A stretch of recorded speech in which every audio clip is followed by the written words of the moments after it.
Hello and welcome. In this video, I'm going to show you how to use the cash envelope system in conjunction with your budget.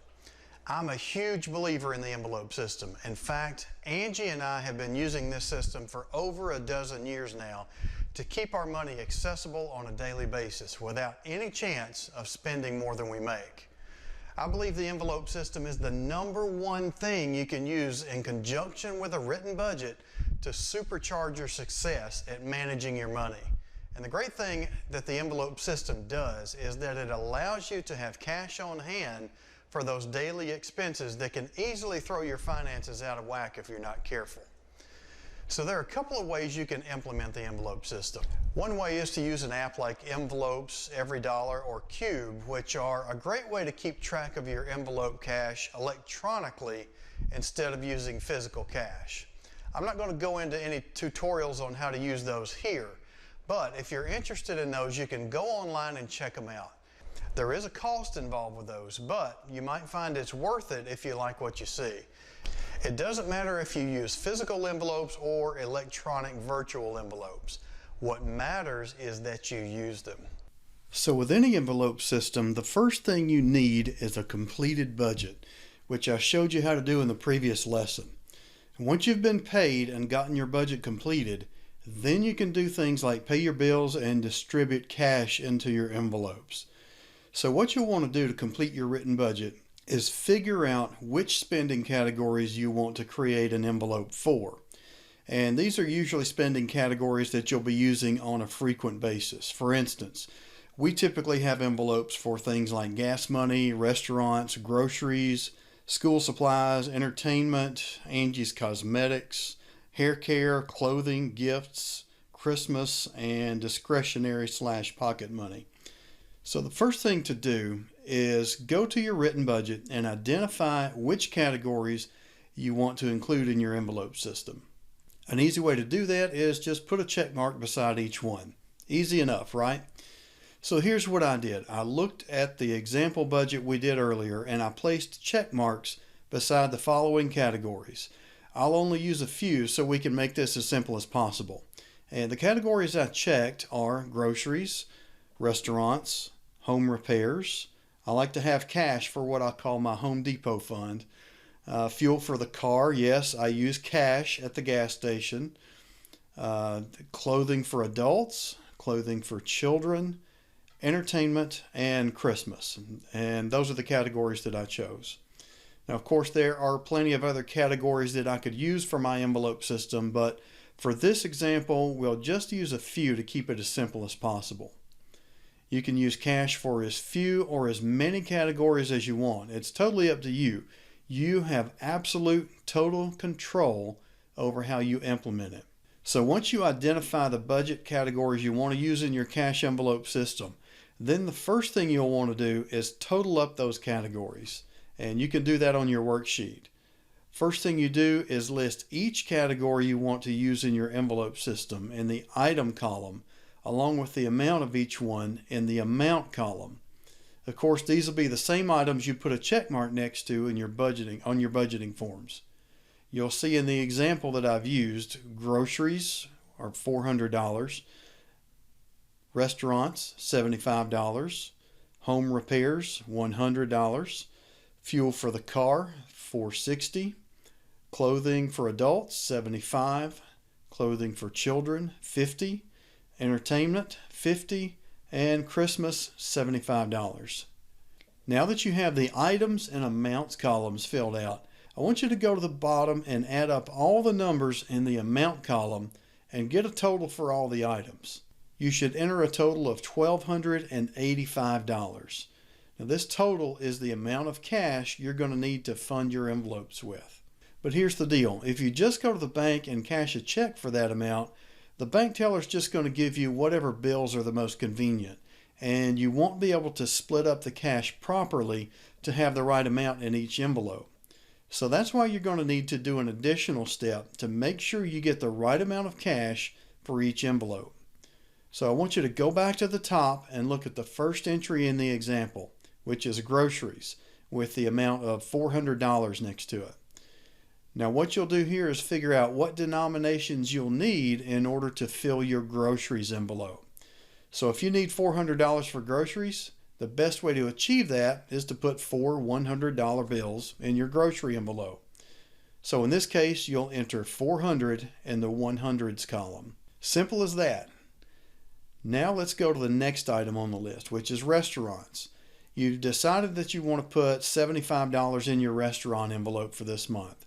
So in this case, you'll enter $50 in the 50s column, $20 in the 20s column, $5 in the 5s column, for a total of $75. All right, that's easy peasy so far. Next is home repairs for $100. Just enter $100 in the 100s column and you'll have a fresh new $100 bill in your Home Depot fund. Now I'm going to throw you a little curveball here. The next item on the list is fuel, gas for the car. Now when I go to the gas station and pay for my gas, a lot of times they don't like to take $100 bills. So to make it easier for them and me both, what I do is I'll fund my fuel envelope with $50 bills instead of hundreds. So in this example, I'm putting $460 in my fuel envelope. So we'll enter $450 in the 50s column and $10 in the 10s column for a total of $460.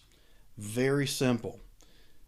Now we'll move on to clothing for the adults, which is $75. So we'll enter 50 in the 50s column, 20 in the 20s column, and 5 in the 5s column for a total of $75. Then we have clothing for the children. In this envelope, we're putting $50 for children's clothing. So you'll just enter $50 in the 50s column for this one. Now, one thing I should mention, when it comes to things like children's clothing, you should view this envelope as kind of like a savings account. Just because you put $50 in there every month, it doesn't mean you have to spend that entire $50 every month. Plus, when it comes to spending on things like back to school clothes or special outfits for certain holidays, these should not come as a surprise. Put back enough every month and you'll have back to school clothing funds available when you need them. I do this with my own clothes envelope as well. I'll save up my clothing envelope for several months, then I'll have a nice shopping spree a couple of times a year. So now we'll move on to entertainment. Let's enter $50 in the 50s column for that. And lastly, let's fund the Christmas envelope. It's $75, so we'll enter a 50 in the 50s, a 20 in the 20s, and a 5 in the 5s. And remember, Christmas comes at the same time every single year. So make sure you put enough in the envelope every month so you'll have enough to fund Christmas when it rolls around. That way you can spread out Christmas expenses throughout the year instead of scrambling in November and December because you're not prepared. Make sure Christmas is a line item in your budget and start a Christmas envelope so you'll have all the money you need when the holidays roll around. Angie and I have been funding our Christmas this way for years, and it's taken away every single bit of financial stress so we can really enjoy the holidays. When Christmas rolls around, we just spend the money in the envelope and we don't have to worry about it. It's truly been a godsend for us, and I know it will be for you too. And you'll never have to go into debt for Christmas again. So now you have all your columns filled out. Now what you want to do is add up each column and get a total for each one. So we'll start with the hundreds column. You'll see there that you have listed $400 for groceries, $100 for home repairs, and so you'll add those together and enter the total of $500 at the bottom of the hundreds column. Next, let's add up the 50s column. You've got $50 for restaurants, $450 for fuel, $50 for adult clothing, $50 for children's clothing, $50 for entertainment, and $50 for Christmas. Now you'll add up the 50s column and that'll come to $700. So you'll add $700 in the total for the 50s column. Next is the 20s column, where you'll see $20 for restaurants, $20 for adult clothing, and $20 for Christmas. And you'll add those up and enter $60 at the bottom in the total for the 20s column. Now for the 10s column, where the only thing you have is $10 for fuel. That's the only category with a 10, so you'll enter 10 at the bottom of the tens column. Now we'll go to the fives column where we enter $5 for restaurants, $5 for adult clothing, and $5 for Christmas. Add those up and you'll enter $15 at the bottom of the fives column. Now in this example, we didn't have anything in the ones column, so you don't have to enter anything there. Now at this point, you'll add up all the totals for each column, which will be $15 of fives, $10 of tens, $60 in the 20s column, $700 in the 50s column, and $500 for the hundreds column. And add all of those up and you should have a grand total of $1,285. So that's it. Now you know how much you need for each envelope and what denominations you need to fill each one. Now you can go to the bank and get the money to fill your envelopes. When I go to the bank, I simply write down how much I need for each denomination on a Post-it note, along with the grand total for the withdrawal. It might seem a little weird to do that when you go to the bank, but trust me, the teller is there to serve you as their customer. It's actually something they do all the time. I've done it hundreds of times at this point, and it's never been a hassle. It just feels a little weird because you're doing something new.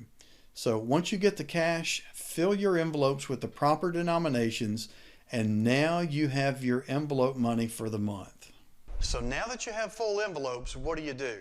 Well, now it's time to start spending some money. Woohoo!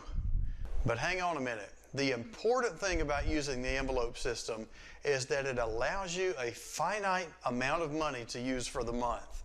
Unlike credit cards where you can spend and spend regardless of how much money you actually have. It's extremely important to remember that the money in each envelope has to last the entire month until you start over next month. So if you spend all your restaurant money in the first 2 weeks, you're not going to be going to restaurants again for the next 2 weeks until you refill your envelopes. So make sure and pace yourself, and you'll get the feel of it pretty quickly. Just keep in mind that just like a budget, this is something new you're doing, and you're probably not going to get it right the first time. If you find that you didn't budget enough for a particular category and your envelope runs out too quickly, you might need to tweak your budget so you'll have enough to last the entire month next time. Same goes if you have too much in an envelope. If you have money left in an envelope at the end of the month, you may have budgeted too much. Leave the excess money in the envelope and budget less next month to compensate for that. The more you do it, the better you'll get at it. And before long, you'll be an envelope system pro.